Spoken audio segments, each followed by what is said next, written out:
जी TV देखने वाले सभी व्यूअर्स का मैं स्वागत करती हूँ। Thank you so very much for watching my videos and ऐसे ही आप मेरे वीडियो देखते रहें, लाइक करें, सब्सक्राइब करें एंड इमिग्रेशन के जो वीडियोस हैं वो शेयर करें ताकि ज़्यादा से ज़्यादा लोगों को जो है ये इन्फॉर्मेशन मिल सके।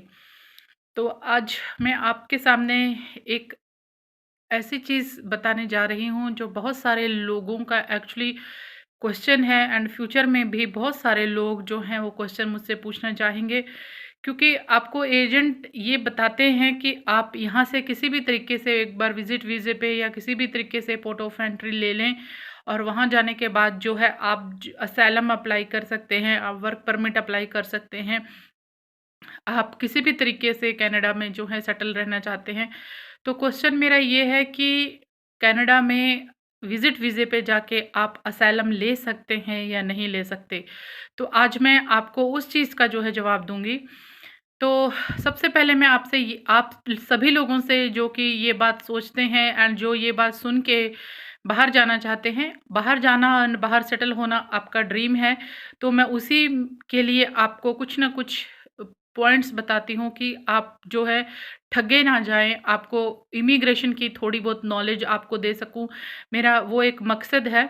तो उस मकसद के लिए आज का जो क्वेश्चन है वो ये है कि मैं आपसे ये पूछना चाहती हूँ कि अगर कोई गेस्ट आपके घर में आता है, वो घर में आके 1-2 दिन के लिए गेस्ट होता है एंड आप उसे बहुत अच्छे से खाना खिलाते हैं, आप उसकी देखभाल करते हैं, उसे आप सिर आँखों पे बिठाते हैं।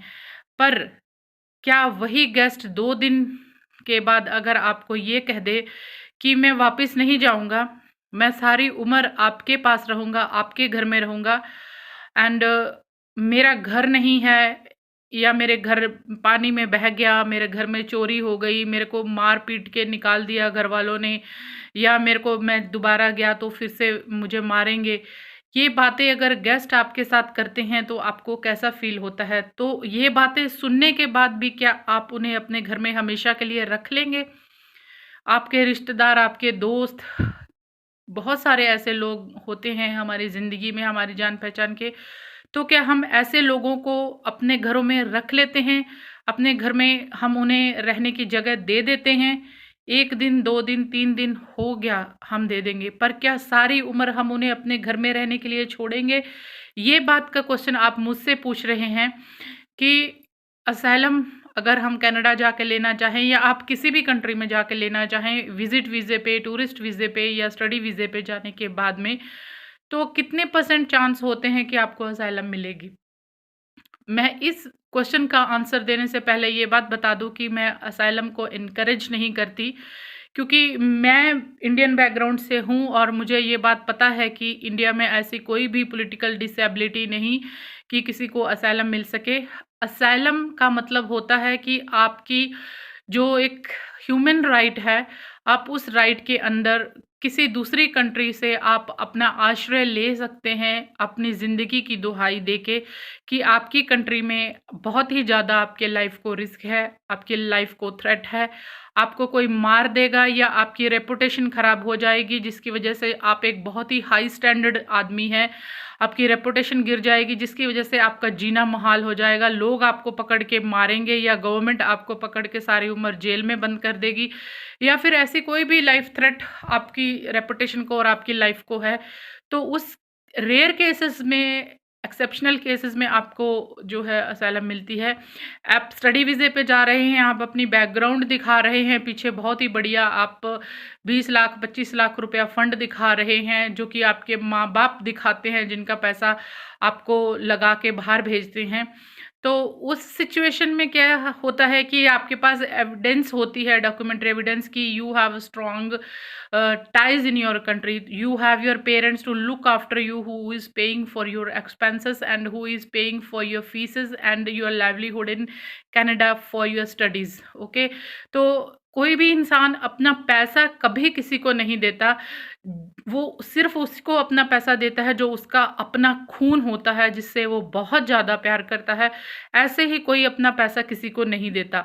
जब कोई लाखों रुपए अपनी ज़िंदगी की लाखों रुपयों की कमाई आपके ऊपर लगाता है, तो इसका मतलब है कि कोई आपको बहुत ज़्यादा प्यार करने वाला इंसान इंडिया में है, जो आपके लिए इतना खर्चा कर रहा है। तो आपको फिर गवर्नमेंट किस बेस पे असाइलम देगी? ऐसी कौन-सी चीज़ आप क्रिएट करेंगे जिसकी वज़ह से आपको स्टडी वीज़े पे जाने के बाद में असाइलम मिल जाए? ऐसी कोई बैकग्राउंड नहीं होती, ऐसी कोई सर्कमस्टांसेस नहीं होते जिसकी वज़ह से आप ये अप्रूव कर सकें कि हम लोग जो हैं बहुत लाइफ़ थ्रेट पे हैं इंडिया में वापस जाएँगे तो। दूसरी बात है कि आप टूरिस्ट वीज़े पे या विज़िट वीज़े पे भी अगर आप जाते हैं, तो आप अपने डॉक्यूमेंट्स एविडेंस जो है आप सबमिट करते हैं। कंट्री की जो फॉरेन कंट्रीज़ के एम्बेसीज़ होते हैं, वीज़ा वीएफएस ऑफिसेज़ होते हैं या उनके कॉन्सुलेट है या जनरल कॉन्सुलेट है, जो भी अलग-अलग कंट्रियों के जो हैं। आप डॉक्यूमेंट्री एविडेंस जमा करने के बाद, आपके फाइनेंसेस डॉक्यूमेंट्स देखने के बाद, आपके इमूवेबल प्रॉपर्टीज़ देखने के बाद आपको visit visa and tourist visa लगता है, उसके बिना नहीं लगता। या कोई कंपनी आपको जो है आपका टूर स्पॉन्सर कर रही है, आप किसी बिज़नेस कंपनी में हैं, आप किसी बिज़नेस टूर पे जा रहे हैं, वो स्पॉन्सर आपको करती है। तो मतलब है कि आपके पास प्रॉपर डॉक्यूमेंट्री एविडेंस होते हैं जब आप वीज़ा अप्लाई करते हैं। तो फिर वहाँ पे आप विज़िट वीज़े पे जाके या टूरिस्ट वीज़े पे जाके अगर आपको ये कोई गाइड कर रहा है कि आप वहाँ जाके असाइलम लेके सेटल हो जाएँ, तो ये एक बहुत बड़ी इंसल्ट होती है एक्चुअली। इसमें कोई बहुत बड़ा महान काम नहीं है। हम जब ऐसे काम करके वीज़ा लेके दूसरी कंट्री पे बोझ बनने के लिए जाते हैं, तो वो एक बोझ होता है दूसरी कंट्री पे। दूसरी कंट्री की गवर्नमेंट पे एक बर्डन होता है, जो कि कोई भी अपने ऊपर बर्डन नहीं लेना चाहता। जब हम एक घर में कोई किसी एक एक्स्ट्रा आदमी का बर्डन नहीं उठा सकते, तो दूसरी कंट्री वाले हमारा बर्डन कैसे उठाएँगे? बहुत ही नॉर्मल सी चीज़ है कि इस बात को हम कैसे समझें, जो समझाने की मैंने आपको कोशिश की है कि आप अपनी ज़िम्मेदारी से भाग के किसी के मिसगाइड होने के बाद जब आप वहाँ जाके अपने असाइलम का केस भी अप्लाई करते हैं, तो वहाँ पे आपको एक तो लॉयर करना पड़ेगा, या अगर आपके पास पैसे नहीं हैं, आप लॉयर अपना गवर्नमेंट लॉयर भी लेते हैं, तो आपके पास क्या प्रूफ़ है कि आपकी लाइफ़ को थ्रेट है? आपकी कंट्री में इतनी स्टेबिलिटी है, इकोनॉमिक ग्रोथ है हर तरफ से, कोई इतनी मार-काट नहीं चल रही, तो फिर किस चीज़ से खतरा है आपको? ये चीज़ें जो है आपको प्रूव करनी पड़ेंगी, जो कि इंडियन बहुत सारे लोग जो हैं ये शॉर्टकट अपनाते हैं, पर उनको असाइलम मिलती नहीं है, उनका केस जो है फ़ेल हो जाता है। फिर ह्यूमन राइट्स के अंदर वो दोबारा अप्लाई करते हैं, फिर बार-बार अपील होती है, बार-बार अपील होती है। गवर्नमेंट की एक नॉमिनल फ़ीस होती है जो आपको पे करनी पड़ती है। प्लस जो सॉलिसिटर्स होते हैं, जो वकील, लॉयर्स होते हैं, जो आपकी फ़ाइल बना के आगे फॉरवर्ड करते हैं, उनकी फ़ीस जो है, ये सिर्फ़ लॉयर्स को देने के पैसे हैं, जो आप देते रहते हैं। जब तक ये प्रूफ़ गवर्नमेंट को लॉयर नहीं कर देता और आपके एविडेंस ये प्रूव नहीं कर देते कि आपकी ज़िंदगी को वापस जाने में खतरा है, आप बिल्कुल असाइलम के काबिल नहीं होते, आपको बिल्कुल असाइलम नहीं मिलती। चाहे वो कनाडा है, चाहे वो अमेरिका है, चाहे वो कोई भी कंट्री है, आप वहाँ रह सकते हैं। जब तक आपका केस चलता रहता है, आप वहाँ पे लीगल अलाउड होते हैं रहने के। पर वो केस पास बहुत कम एंड रेयर केसेस में होते हैं, आपको बार-बार अपील ही करनी पड़ती है। कभी किसी के अंडर, कभी किसी के अंडर, कभी जजमेंट रिव्यू, कभी कुछ करके आपको खींचना पड़ता है, जो कि एक पैसे की बहुत बड़ी खराबी है। एंड जो लोग इस चीज़ में इंटरेस्टेड हैं, वो मेंटली प्रिपेयर कर लें कि इतना आसान नहीं होता। आपकी लाइफ को थ्रेट है, तो आपको डॉक्यूमेंट्री एविडेंस विद प्रूफ्स बताने पड़ते हैं। आपके एफआईआर्स, आपके पुलिस केस, आपके ऊपर बॉडी के ऊपर कोई हमला हुआ है या कुछ भी है कि आपकी ज़िंदगी को खतरा है, सिर्फ उसी सर्कमस्टांसेस में आप जो हैं असाइलम ले सकते हैं, चाहे वो कोई भी कंट्री है। आसान कुछ नहीं है, मुश्किल बहुत है। इससे बेटर तो ये है कि आप विज़िट वीज़े पे, टूरिस्ट वीज़े पे जाके वर्क ढूंढ लें, अगर कोई आपको स्पॉन्सर मिल जाता है, आपकी इलामिया क्लियर हो जाती है LMIA, तो आपका विजिट वीज़ा जो है वो कन्वर्ट हो सकता है 2017 तक। 2018 का क्या रूल होगा उसका मैं नहीं कह सकती, क्योंकि बहुत सारे केसेस ऐसे पास हो रहे हैं, अप्रूव हो रहे हैं। तो जब बहुत ज़्यादा चीज़ एक्सेस होने लगती है तो उसके ऊपर एक लिमिट लगा दी जाती है, क्योंकि इतना ज़्यादा काम किसी भी जगह पे नहीं होता कि हर एक बंदे को विजिट पे आके या वो कन्वर्जन करवा के वहाँ रह सके। तो 2018 में हो सकता है कि इसमें हॉल्ट आए, इसमें एक रोक आए या अमेंडमेंट हो, तो चेंजेस होने के भी बहुत ज़्यादा चांसेस हैं। इतना आसान नहीं है।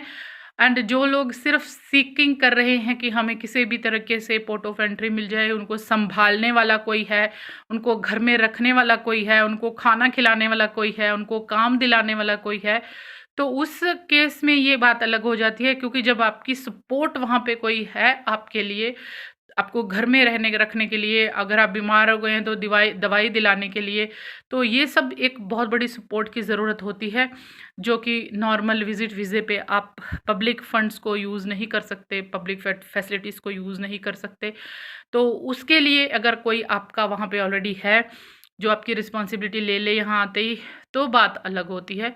स्टडी वीज़े पे जब आप जाते हैं तो स्टूडेंट्स जो हैं आपके आसपास के, आपके गांव के या आपकी कंसल्टेंसी से जो गए हैं, वो आपकी सपोर्ट करते हैं थोड़े दिनों के लिए इनिशियली, क्योंकि आप एक लीगल डॉक्यूमेंट्री वीज़े पे होते हैं, आपको लीगल एंट्री होती है। पर जो लोग कच्चे रहते हैं सिर्फ एंट्री के लिए, उनकी कोई रिस्पेक्ट वहाँ पे नहीं होती, उनसे सारा घर का काम करवाया जाता है एंड फिर उनको काम ढूँढने के लिए भी बहुत मुश्किल होती है। कोई भी इंसान, इलीगल आदमी को जिसके पास वर्क परमिशन नहीं है, उन्हें कोई भी काम भी दे के आजकल खुश नहीं है। अगर कहीं न कहीं है भी काम ऐसी जगहों पे जहाँ पे फार्म्स हैं या बेरीज़ का जो काम है, पिकिंग का एंड पैकिंग का जो भी काम है, अगर कहीं मिल भी गए, तो वहाँ पे भी आजकल जो है बॉर्डर एजेंसी वाले जो है छापे मारते हैं।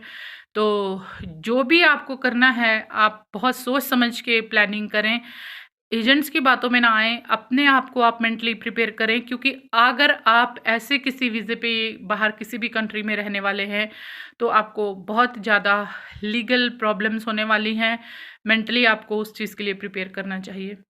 आगे जो आपको करना है, आप कर सकते हैं। मेरी एडवाइस आपको यही है कि जो भी करें, सोच समझ के करें। मैं किसी भी टाइप के इलीगल काम को इनकरेज नहीं करती। जो भी चीज़ है मैंने आपके सामने सफाई रखी है, आप चूज़ करना आपके हाथ में है। Thank you so very much for watching. Have a good day.